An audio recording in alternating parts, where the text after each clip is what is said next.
Bonsoir ou bien bonjour tout le monde. Moi c'est Dr Nadia Tessou, cardiologue. Aujourd'hui nous allons parler du comportement du cœur face à la chaleur. Comment le cœur se comporte, comment l'organisme se comporte quand il fait très chaud, dans un pays où il fait très chaud. D'abord la chaleur ou la sensation de la chaleur, c'est quand il y a une élévation de la température corporelle interne au-delà de 40 degrés, ou soit quand le soleil s'élève, il dispense une température très élevée et que l'homme sent ça sous forme de chaleur. On parle de coup de chaleur. Parce que la température corporelle interne d'un homme normal, c'est à 37 degrés. Comment l'organisme va réagir face à la chaleur? On aura tendance à transpirer beaucoup, à perdre beaucoup d'eau, mais aussi des minéraux, des sels minéraux.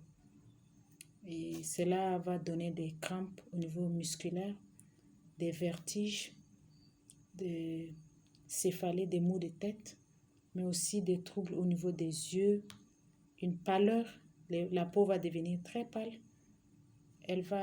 on aura tendance à avoir très soif. C'est-à-dire lorsqu'il fait très chaud, on perd beaucoup d'eau, de telle façon que l'organisme va réclamer beaucoup d'eau. Donc on aura très soif. Et si la chaleur dure successivement des jours et des jours, ça va déteindre sur notre humeur. On aura tendance à être irrité, à être nerveux, agressif. Et là, on le remarque très souvent dans les pays où il fait très chaud, les gens sont très nerveux, les gens ont des difficultés à se maîtriser face à une petite chose. Ils s'emportent en même temps. Et il y aura également des troubles de sommeil. Ça veut dire les gens ils vont faire des insomnies à répétition. Et il ne faut pas chercher très loin, c'est la chaleur. Et cela va déteindre également sur leur journée.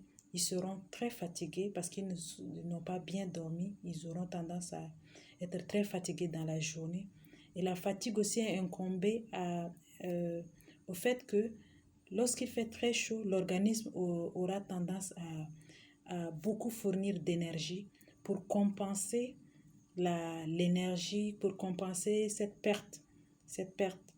température corporelle. Donc, c'est ce qui va donner cette fatigue. Et on aura également une déshydratation. Si ça persiste, si la personne perd beaucoup d'eau, il y aura une déshydratation, ça c'est normal. Et on aura également une confusion mentale. Pourquoi pas? Parce que le cerveau ne sera pas très bien oxygéné, le sang ne va pas très bien circuler au niveau du cerveau, donc on aura tendance à être confus. Voilà, il y aura une confusion mentale qui va s'installer progressivement. Et si on ne fait rien, si on ne prend pas vite en charge ce malade, cette personne, elle peut même présenter un arrêt cardiaque. Donc, il faut faire vite. Au niveau du cœur et des vaisseaux particulièrement, lorsqu'il fait très chaud, on aura tendance à avoir une dilatation des vaisseaux au niveau cutané, au niveau de la peau. Donc le sang va beaucoup plus aller vers les extrémités, vers les mains, vers les doigts. Donc là-bas, il y aura une mauvaise circulation sanguine et lymphatique. Donc on aura au niveau du cœur un rythme cardiaque qui sera accéléré. On aura même au repos, on aura cette accélération du cœur, alors que ça ne se fait pas. Quand au repos, le cœur a tendance à battre au ralenti. Mais avec la chaleur, même au repos, on aura une accélération du cœur. Donc, il faut à tout prix protéger les personnes vulnérables face à la chaleur. Quelles sont ces personnes? Par exemple, on va citer les malades cardiaques. les diabétiques, les personnes les personnes âgées, les personnes qui sont sous diurétique, par exemple, déjà avec les diurétiques, ils vont perdre beaucoup d'eau. Donc, quand il va faire chaud, ils vont également perdre encore. Donc, il faut les protéger. Il faut voir les malades également qui sont sous antihypertenseurs, les diabétiques. Toutes ces personnes sont des personnes vulnérables quand il fait très chaud. Et même le sportif, parce que le sportif, quand lui déjà son travail perd beaucoup, il fournit beaucoup d'énergie au niveau du muscle. Donc s'il y a la chaleur associée, il va devenir vulnérable. Ça veut dire il va perdre beaucoup d'eau. Donc ça va jouer sur sa performance.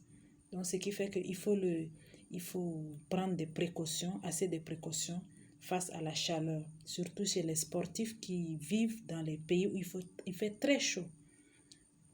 Bon, en conclusion, il faut dire que la chaleur, quand il fait très chaud, il faut éviter de faire des efforts intenses. C'est-à-dire entre 12 heures, 13 heures, si tu es dans un pays où il fait très chaud, il faut éviter. Il faut également éviter de se mettre sous le soleil à ces heures-là où il fait très très très chaud, entre 12 heures, midi, 13 heures, 14 heures. Franchement, il ne faut pas se mettre sous le soleil. Si on peut, il faut se mettre à l'abri, il faut se mettre à l'ombre. Il faut boire beaucoup d'eau. Il faut boire jusqu'à 1,5 litre d'eau par jour. Si possible, il faut également éviter les habits serrés, prendre des habits, plutôt opter pour des habits amples, des habits en laine, des habits en coton. Il faut pas prendre des habits en polyester parce que ça emmagasine beaucoup de chaleur. C'est pas bon. Il faut également manger des fruits, des fruits qui sont riches en liquide, en eau. Ça veut dire des concombres, de la tomate, des pastèques. Il faut opter pour ces fruits-là. Il faut également prendre des légumes. Ça aide beaucoup. Et en gros, si on a des signes que j'ai cités un peu plus haut, il ne faut pas hésiter. Il faut aller consulter son médecin. Voilà, en gros. Merci.